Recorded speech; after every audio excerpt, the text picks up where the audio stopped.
मगरमच्छों ने हमेशा मानव संस्कृति में एक विशिष्ट भूमिका निभाई है। उन्हें कुछ क्षेत्रों में पवित्र प्राणियों के रूप में पूजा जाता है, तो कहीं मगरमच्छों के मांस और त्वचा के लिए उनका शिकार किया जाता था। वहीं भोजन के अलावा उनका इस्तेमाल धार्मिक या सजावटी उद्देश्यों के लिए भी किया जाता था। लेकिन क्या आप जानते हैं कि मगरमच्छों की खेती कैसे होती है और किस किस देश में इनका मांस खाया जाता है? आइए हम आपको इन सभी सवालों का जवाब देते हैं। मगरमच्छ खेती का पूरा सच। मगरमच्छ का इतिहास। 1800 के दशक में मगरमच्छ की खाल के व्यावसायिक उपयोग के पहले इसे उत्तरी अमेरिका में पाया जाता था।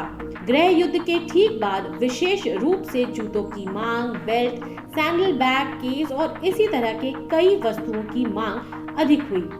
इस प्रकार हजारों अमेरिकी घड़ियालों का शिकार किया गया। चूंकि मांग जंगली मगरमच्छ संसाधन से अधिक हो गई थी, इसलिए फसल को मगरमच्छ की अन्य प्रजातियों को और दक्षिण में भी इसे निर्देशित किया गया। लेकिन इसके बाद अधिकांश मगरमच्छों की आबादी बहुत कम हो गई थी। यहाँ आपको बता दें कि काईमैन या केमैन मध्य अमेरिका और दक्षिण अमेरिका के दलदली भूमि पर निवास करते हैं, जबकि मगरमच्छ केवल दक्षिण पूर्वी संयुक्त राज्य अमेरिका और चीन के पूर्वी क्षेत्रों में निवास करता है।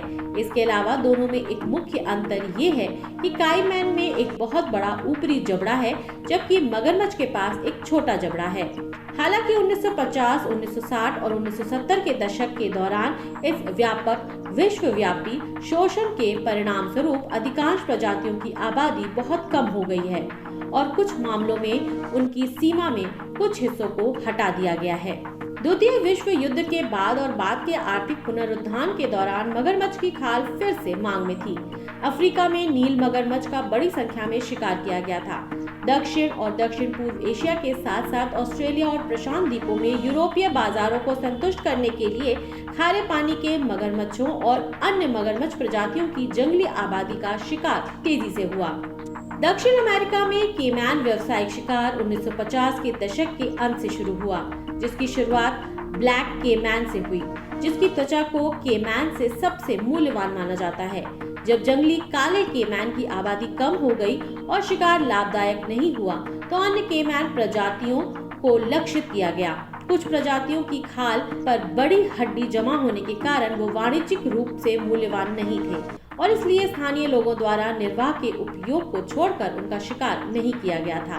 कैसे होती है मगरमच्छ की खेती?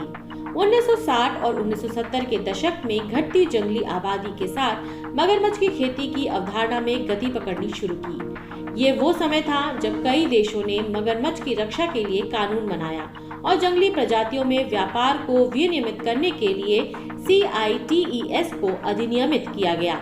मगरमच्छ की खेती को न केवल जंगली आबादी पर दबाव कम करने के एक तरीके के रूप में देखा गया, बल्कि एक ऐसे साधन के रूप में भी देखा गया जिसके माध्यम से मगरमच्छों के संरक्षण के लिए व्यावसायिक प्रोत्साहन उत्पन्न किया जा सकता है।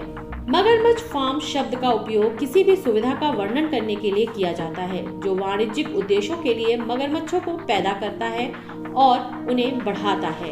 एक मगरमच्छ फार्म एक ऐसी सुविधा है जो जंगली अंडे, हैचिंग या किशोरों को इकट्ठा करती है जिनके जीवित रहने की कम संभावना होती है और उन्हें कैद में रखा जाता है। CITES के नजरिए से 3 उत्पादन प्रणालियां मगरमच्छों पर लागू होती हैं: पशुपालन, बंदी प्रजनन और जंगली फसल। यहाँ आपको बता दें कि मगरमच्छ की खेती गहन पशुपालन का एक रूप है। पालने की आवश्यकताएं सभी मगरमच्छ प्रजातियों के लिए समान हैं, हालांकि कुछ पहलू अलग अलग हैं और प्रजाति विशिष्ट है। उदाहरण के लिए सियामी मगरमच्छ का खारे पानी के मगरमच्छ के सापेक्ष एक अच्छी खेत प्रजाति माना जाता है। बहुत लंबी उम्र जीता है मगरमच्छ। मगरमच्छ समुद्र, नदियों तथा झीलों में पाए जाते हैं। इनकी खाल काफी खुरदरी होती है और ये सरीसृप की श्रेणी में आते हैं। इनकी औसतन लंबाई करीब 14 फीट और वजन 300 किलोग्राम तक होता है। इनका शिकार ज्यादातर छोटे केकड़े, मछलियां और मेढक होते हैं। मगरमच्छ भले ही काफी फुर्ती से अपना शिकार करता हो, लेकिन इसके शरीर को बहुत ज्यादा ऊर्जा की जरूरत नहीं होती है। इन्हें धूप में रहना बेहद पसंद है। ये कभी कभी पानी की सतह पर भी आराम से तैरते रहते हैं। इनकी संरचना कुछ ऐसी है कि ये हड्डियों तक को पचा लेते हैं। धरती पर पाया जाने वाला ये सबसे बड़ा सरीसृप है। ये भारत से लेकर ऑस्ट्रेलिया तक में पाया जाता है। अगर बात करें इनकी औसत आयु की तो ये करीब 100 वर्ष तक जीते हैं। वहीं यहाँ की ओनर ने बताया कि मगरमच्छों को यहाँ लीगल तौर पर काटा जाता है। इतना ही नहीं, उन्हें मगरमच्छ से तैयार किए गए प्रोडक्ट्स को बनाने और एक्सपोर्ट करने की भी अनुमति है। यहाँ मगरमच्छ का मीट प्रति किलो 570 रुपए बिकता है। साथ ही साथ मगरमच्छ का पित्त और खून दवाओं में उपयोग में लाया जाता है। इसको सेहत के लिए काफी अच्छा माना जाता है। इसके अलावा उनकी स्किन से हैंडबैग और लेदर सूट जैसे प्रोडक्ट्स भी बनाए जाते हैं, जिसकी कीमत 1.5 लाख रुपए तक होती है और मगरमच्छ की स्किन से बने सूट्स की कीमत लगभग 4 लाख रुपए है।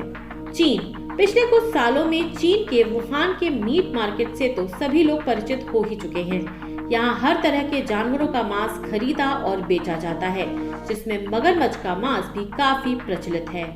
Central Africa. यहाँ के जंगलों में लोग विलुप्त होती प्रजातियों का शिकार कर उनका मांस मार्केट में बेचते हैं, जिसमें मगरमच्छ का मांस धड़ल्ले से बेचा और खरीदा जाता है। कहते हैं जिस दिन ये मार्केट लगती है वहाँ पैर रखने तक की जगह नहीं होती। इस मार्केट में बंदर, मगरमच्छ, अजगर और कई जानवरों का मांस बिकता है। ये सेंट्रल अफ्रीका का बंद का मार्केट है, जो हर शुक्रवार को भारी भीड़ से भरा रहता है। कहाँ मगरमच्छ को खाने की तरह खाया जाता है। थाईलैंड। मगरमच्छ को सबसे ज्यादा थाईलैंड में खाया जाता है, जहाँ इन्हें जिंदा काटा जाता है। इनकी स्किन में जहाँ कीमती सामान बनाए जाते हैं और वहीं इनको बड़े पैमाने पर काटा जाता है। थाईलैंड में मगरमच्छों के स्लेटर हाउस में इनकी स्किन, मीट और ब्लड का तेजी से इस्तेमाल किया जाता है। इतना ही नहीं, थाईलैंड में मगरमच्छों के कई सबसे बड़े फॉर्म्स मौजूद हैं, जिसको देखने टूरिस्ट भी भारी संख्या में वहां आते हैं। एक रिपोर्ट के अनुसार थाईलैंड में मगरमच्छ के 1000 से ज्यादा फॉर्म हैं, जहां लगभग 12 लाख मगरमच्छों को रखा जाता है। वहीं थाईलैंड में एक सबसे बड़ा फार्म है, जिसको यहाँ पर लगभग 35 सालों से चलाया जा रहा है। ये फर्म हर तरह के काम करती है और साथ ही कई लोगों को रोजगार भी दे रही है। साथ ही इससे देश की आमदनी भी काफी बढ़ी है। फिलहाल अमरावती, पेरियार और चिनार और अधिकांश अन्य 12 नदियों में प्रचुर मात्रा में पाए जाने वाले मगरमच्छ के विलुप्त होने का खतरा मंडरा रहा है। इसलिए इन मगरमच्छों के बंदी प्रजनन की परियोजना अमरावती में अस्तित्व में आई। तमिलनाडु के क्रोकोडाइल सेंटर की तरह अमरावती में मगरमच्छ के कैप्टिव प्रजनन का उद्देश्य मगरमच्छ के अंडों को जंगली चंगुल से इकट्ठा करना और कैद में पालना और अपनी स्थिति को बहाल करने के लिए युवा मगरमच्छ को जंगल में छोड़ना है। मगरमच्छ के अंगों का कहां और कैसे होता है इस्तेमाल? यूं तो भारत में मगरमच्छों को मारना, उनका मांस बेचना और खरीदना सख्त मना है, लेकिन कई देशों में इनका मांस धड़ल्ले से बेचा और खरीदा जाता है। भोजन के अलावा इनका इस्तेमाल धार्मिक या सजावटी उद्देश्यों के लिए किया जाता है। आज के आधुनिक युग में इनकी चमड़ी से belt, purse, bag, leather suit वगैरह बनाया जा रहा है, जिसके लिए लोग लाखों रुपए तक खर्च कर देते हैं। भारत में मगरमच्छों की खेती। दक्षिण भारत में मगरमच्छों की सबसे बड़ी जंगली प्रजनन आबादी अमरावती जलाशय और उसमें बहने वाली चिनार, थेनार और पमार नदियां हैं। ये ब्राउन थ्रूटेड मगरमच्छ, जिन्हें मार्श मगरमच्छ और फारसी मगरमच्छ के रूप में भी जाना जाता है, भारत में पाए जाने वाले मगरमच्छों की 3 प्रजातियों में सबसे आम और व्यापक है। ये मछली, अन्य सरीसृप, छोटे और बड़े स्तनधारी खाते हैं और कभी कभी मनुष्यों के लिए भी खतरनाक होते हैं। भारत में मगरमच्छ या किसी वन्य जीव को मारना किस अपराध की श्रेणी में आता है? हमारे भारत में वन्य जीव के संरक्षण और सुरक्षा को वन्य जीव अधिनियम 1972 के अंतर्गत रखा गया है। यह अधिनियम तब प्रकाश में आया जब पिछले सभी कानून जैसे जंगली पक्षी और पशु संरक्षण अधिनियम 1912 इसके लिए नाकाफी लगे। फिलहाल एक नए कानून ने पिछले कानून की सभी कमियों को दूर कर दिया। इसके अंतर्गत धारा 3 के तहत जानवरों को पकड़ना, मारना, बेचना, खरीदना और साथ ही साथ उनके पंख को रखना भी प्रतिबंधित है। अंतर्राष्ट्रीय प्रकृति संरक्षण संघ के जून 2009 के आकलन के अनुसार संकटग्रस्त प्रजातियों की रेड डेटा सूची में इसे मगरमच्छ को असुरक्षित श्रेणी में रखा गया है। वहीं मगरमच्छ को भारतीय वन्य जीव संरक्षण अधिनियम 1972 की सूची 1 के तहत संरक्षित किया गया है।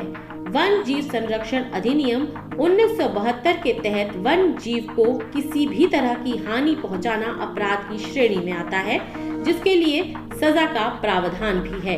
कितने साल की होती है सजा? भारत में मगरमच्छ की संख्या को बढ़ाने पर सरकार जोर दे रही है। साथ ही इसके लिए विशेष कानून भी है, जो वन्य जीव संरक्षण अधिनियम 1972 के तहत आता है, जिसकी धारा 16 के तहत जंगली पक्षियों या सरीसृप को नुकसान पहुंचाना दंडनीय अपराध है। साथ ही अगर कोई उनके अंडों को नुकसान पहुंचाता है या घोंसलों को नष्ट करने का प्रयास करता है तो ये सब अपराध है। ऐसा करने पर दोषी पाए गए व्यक्ति को 3 से 7 साल का कारावास और 25,000 रुपए जुर्माना तक हो सकता है।